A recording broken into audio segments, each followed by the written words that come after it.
Welcome to Sadiq classes. आज हम पढ़ने वाले हैं आपके सतत आवेश वितरण और सतत आवेश वितरण के प्रकार के बारे में। ठीक है, तो चलिए हम अपने वीडियो को स्टार्ट करते हैं। देखिए, सतत आवेश वितरण होता क्या है। यदि किसी वस्तु पर दिया गया आवेश उस वस्तु पर एक समान रूप से वितरित होता है तो आवेश के इस वितरण को सतत आवेश वितरण कहते हैं।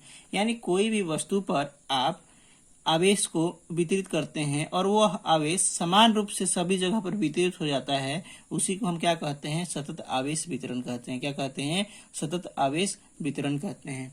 सतत आवेश वितरण तीन प्रकार के होते हैं। पहला है आपका रेखीय आवेश वितरण, दूसरा है आपका पृष्ठीय आवेश वितरण और आपका तीसरा है आयतन आवेश वितरण।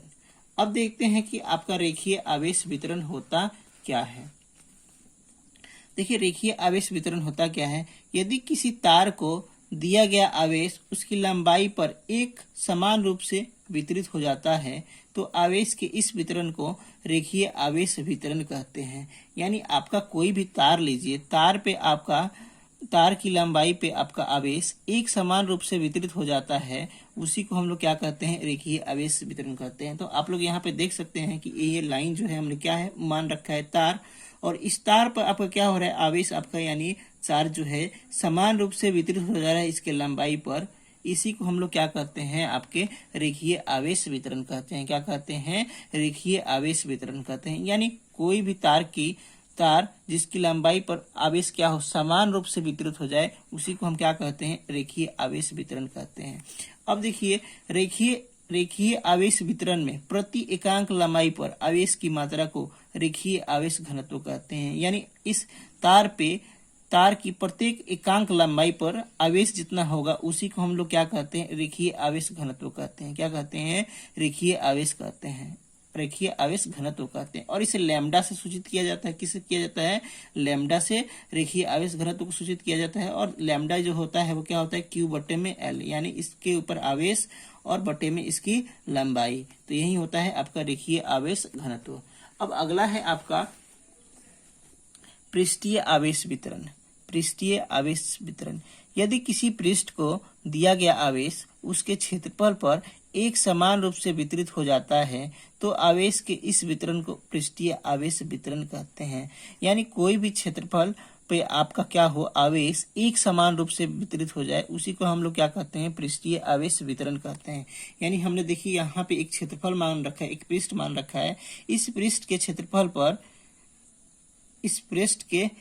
पर आपका आवेश क्या हो रहा है, समान रूप से हर जगह क्या हो जा रहा है, वितरित हो जा रहा है। इसी को हम लोग क्या कहते हैं, पृष्ठीय आवेश वितरण कहते हैं। यानी किसी भी पृष्ठ पे आपका क्या हो, पृष्ठ के क्षेत्रफल पर आवेश क्या हो, समान रूप से वितरित हो जाए, उसी को हम लोग क्या कहते हैं, पृष्ठीय आवेश वितरण कहते हैं। अब पृष्ठीय आवेश वितरण में प्रति एकांक क्षेत्रफल पर आवेश की मात्रा को पृष्ठीय आवेश घनत्व कहते हैं। यानी इसकी एक छोटी सी पृष्ठ के क्षेत्रफल पर जितना आवेश होगा, यानी एकांक क्षेत्रफल पर जितना आवेश होगा उसी को हम लोग क्या कहते हैं, पृष्ठीय आवेश घनत्व क्या कहते हैं, पृष्ठीय आवेश घनत्व कहते हैं। और इसे सिग्मा से सूचित किया जाता है। किससे सूचित किया जाता है, सिग्मा से सूचित किया जाता है। और सिग्मा का जो आपका पृष्ठीय आवेश घनत्व का फॉर्मूला जो होता है वो क्या होता है, sigma is equal to Q बटे में ए। क्यू आपका आवेश होता है और ये होता है उस पृष्ठ की क्षेत्रफल। ए होता है आपका जिस पृष्ठ पर आपका आवेश क्या हो रहा हो, समान रूप से वितरित हो रहा हो, उसका क्षेत्रफल। अब आपका अगला है आयतन आवेश वितरण। क्या है, आयतन आवेश वितरण।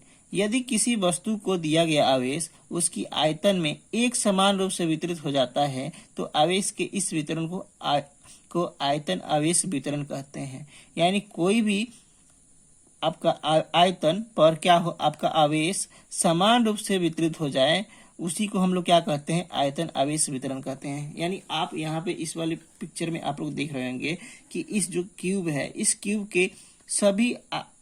क्यूब के आयतन पे क्या है, आपका आवेश जो है समान रूप से वितरित हो गया है।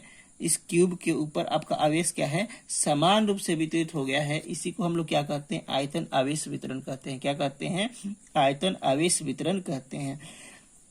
आयतन आवेश वितरण में प्रति एकांक आयतन पर आवेश की मात्रा को आयतन आवेश घनत्व कहते हैं। यानी इस आयतन जो आपका इस क्यूब है, इस क्यूब के एकांक आपके आयतन पर जितना आवेश उपस्थित होगा उसी को हम लोग क्या कहते हैं, आयतन आवेश घनत्व कहते हैं। यानी इसके एक छोटे से यानी एकांक आयतन वाले हिस्से पे जितना आवेश होगा उसी को हम लोग क्या कहते हैं, आयतन आवेश घनत्व कहते हैं।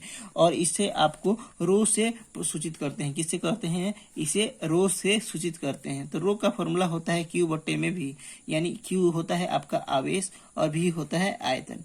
क्या होता है, भी आपका आयतन होता है। ठीक है, तो thank you for watching this video.